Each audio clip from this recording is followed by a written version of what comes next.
Yeah, it's that music. It's Friday. It's that time of the week. It's time for Free Speech Fridays. We get a couple of free thinking, free talking New Zealanders, and we chew over the events of the week. It's a lot of fun. And then the next Friday, we do it all over again. All right, joining us this week, political superstar rocketing to the top of the political polls. She's the secretary of the newly formed Women's Rights Party, Jill Ovens. How are you, Jill? Good, thanks. All right. I like your description. I'm not sure it's true, but it sounds good. And from the city where you can't swim on the beaches that is falling apart like Wellington is the host with quite a lot, maybe not the most, Leo Molloy from the new HQ. How are you, Leo? I'm good, Sean, but I'm a touch disappointed. I didn't get much of a rap. Jill got the big rap there. I thought when you said but look, we've known each other too long, Leo. The magic's out of the relationship. You just got to face that. It happens. Yeah, you can be offensive to me. I can deal with it. Good morning, Jill. I haven't met you yet, but I've Googled you. I've done a bit of stalking, so I know all about you. Yeah. Good morning, and I'm also from Auckland. Yeah. I just have to say something about those crumbling pipes. Yeah. Years ago, we were charged for our water going out as well as our water going in. And I complained about it along with some others. Yeah. And I was told that the reason for it was they wanted to have a fund to fix our crumbling pipes. That must have been 30 years ago. Yeah, and look what has happened. Is that causing, apart from not going to the beach, and I know you're a surfer from way back, Leo, is that actually causing much disruption for businesses and people? Are there water restrictions? Are there problems getting sewage water or flushing the toilet up in Auckland at the moment, Leo? Yeah, well, there's definitely that, but they'll create a diversion for that. That won't be a long-going issue. College Hill was a big problem for us, for the flow of traffic in the lower CBD area, but I don't think St George's Bay Road, that's the Devlin Road, in case you didn't know. Yeah. So it's significant, and it's probably indicative of larger problems. Yeah. But in terms of disruption to the city, not particularly. I see Whātua's put a rahui going in the water around the harbour, which is understandable, but I think it'll be resolved relatively quickly. It's systemic, though, and it's indicative of greater problems the city's having to address at the moment. I was talking to a couple of my people on the inside over the last week, and the city is faced with some formidable problems. Same as Wellington. We've been dealing with water infrastructure issues for a long time now, ever since that earthquake broke all our hundreds of years old pipes. Jill, it's nice to have you with us. You didn't think you'd suddenly take menopause leave? Well, I think Paddy was just trying to catch people out because, honestly, I've never heard of menopause leave. It didn't come up in the CTU Women's Conference. It didn't come up through the Labour Party. It's sick leave. It just hasn't been mentioned. But did you say before that women of that age weren't much use in the workplace? Well, they hit 55. They become Look, I have a certain wry sense of humour, Jill. Please don't cancel me. Don't do a Lawrence Fox on me. I just said, well, look, actually, they're useful then once they've had the menopause because they're not going crazy once a month. That's the very time you want them in the workforce. Stop, dear Plunket. Stop digging a hole. Yeah, all right, so even, Jill, you're a feminist, or whatever you want to call yourself, but okay, you guys don't think it's a big issue, it's a non-issue. Mind you, I had a really interesting chat with a couple of people explaining really what they go through in menopause. Doesn't sound particularly pleasant. It's a big issue, definitely. And one of the issues is that we've got a shortage of hormone replacement therapy. It's in short supply, so the women who need it can't get it. Yeah, and someone was saying all that estrogen is going to transsexuals. Yeah. Exactly. Good Lord. All right, Leo, I'm not going to go there with you on this. I don't think you'd have anything useful to contribute, all right? That was a great spray you gave everyone there. All right, now, what I'm going to say is let's talk at the second debate. It was a really interesting, I thought, debate because suddenly the roles were reversed, and because he won the last one, even though our mainstream media wouldn't admit it, Luxon came into this debate as the incumbent almost, and Hipkins more naturally fell into the role of the yappy little corgi coming out feisty and punching. Firstly, I have to ask, because I cannot take this as a given anymore, did you both watch the second leaders' debate or not? Well, I had to confess when your producer called that I turned it off after the first segment, so I had to watch it last night to prepare for this. Well, you didn't actually, Jill. I'm sorry. It's boring. Just boring, okay. It's boring. Leo? Yes, I certainly watched it and enjoyed it.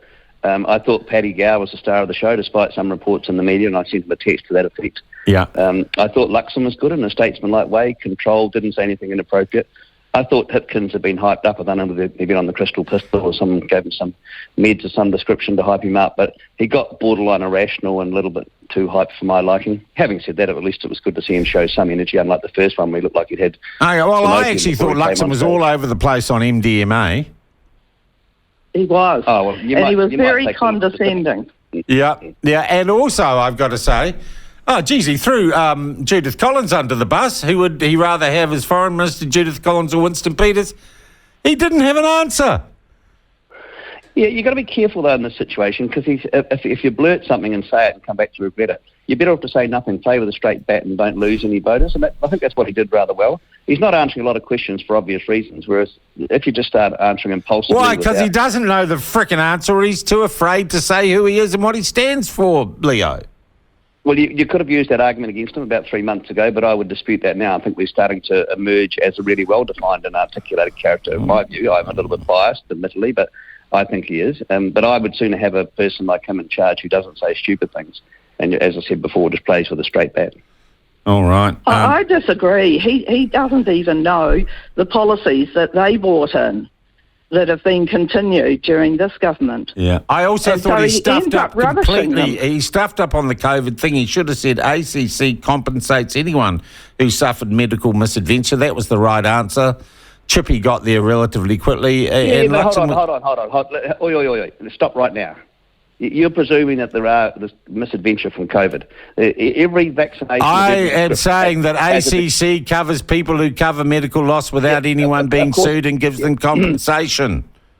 I get that point, but you're piggybacking on this mantra, this idea that's currently circulating, building momentum through New Zealand First Pay, that there is a plethora of people out there who have been hurt by COVID. No, I'm not. I didn't say that. And that wasn't what the question that Paddy put was. There's an inference there, right? And there's not. There's no inference whatsoever. The question was, as put was, and this is pretty accurate, do you believe that people injured by the vaccine should get compensation from the government? And the right response is, anyone who has been injured by the vaccine has compensation by making a claim to the ACC. Yes, so take two words out of that statement. Take the vaccine out of that statement. Do you believe anybody who's been injured should get compensation by ACC? Yeah. And the simple answer is yes. Yeah. The inference there is that the vaccine is injuring people. It has injured some people. It caused the death of one, maybe two people. But 100,000 people have not died through the vaccine. That, in New Zealand, that's just complete claptrap, and that's what the cookers talk about. But I'm still saying Luxon did not have the wit or the agility to simply answer and deflect that question. Well, yes, okay. He should have said remove those two words, and the answer is yes. Thank you, Leo. So, Jill, another example, really, of Luxon not being that nimble on his feet or being pretty careful about sticking to script. Yes, that's right. And that's what got me, the fact that quite a few of those policies were policies that National had brought in that he didn't seem to recognise and then argued against. But also this whole thing about gangs. Don't we have this every single election? No, we don't. Not the way we have now, because we don't have crime the way we've had at this election, Jill. Well, I think the crime statistics would prove otherwise, except in the area of retail. And that kind of got me too, because the example they gave was a woman who had foghorns, who had bollards, who had security cameras, and the government did put money in for those things. So what else are you supposed to do? Yeah. Well, I know, Leo, you have dealt in your business has had to suffer the direct consequences of crime in recent times, haven't you? Yeah, it's a repeating factor down here in the CBD. We've become accustomed to it, and in many ways we've sort of become immune to it. It's really weird. I put a post up on Twitter yesterday saying there's only one ram raid and one aggravated robbery the night before. It looks like things are settling down, but one is one too many, of course. But I think it's very commonplace here. The supermarkets will no longer resist anybody who walks out with a trolley full of goods. It's a thing creeping into our society where we have a tolerance for it and say it's okay. It's because they're young. Their frontal cortex they're just kids. They're just kids. Just kids having some merry japes. Yeah, until someone gets killed or knifed or stabbed, or a business goes out of business because it loses money. Guys, the other thing... But are you seriously suggesting that the police should have gone into that funeral and whipped the the patches off the back of those They should gang never have members. let, It was allowed that ridiculous. gathering of people to happen in the way it did, Jill. Well, I just think that the argument that Luxon was putting up was ridiculous. Okay. It would have caused a lot more harm to that community than what happened. Okay. And I think you're entitled to that view. Let's look at the other thing that came out, or a couple of things that came out of that debate, guys. Chris Hipkins has, and it would seem to me the left, as they see their electoral chances slipping away, are now just screaming racist at people, and they rounded on Winston Peters, who has this magical ability to upset people even when he's not in the room and get attention for himself. It seems to me that the scream of racist from the left is going to be, basically their campaign rallying call for the next 2 weeks. I think that's as cheaper politics as fear and loathing over law and order, isn't it, Jill? Well, isn't that another thing that just comes up every election cycle? Well, co-governance doesn't come up every election cycle, Jill.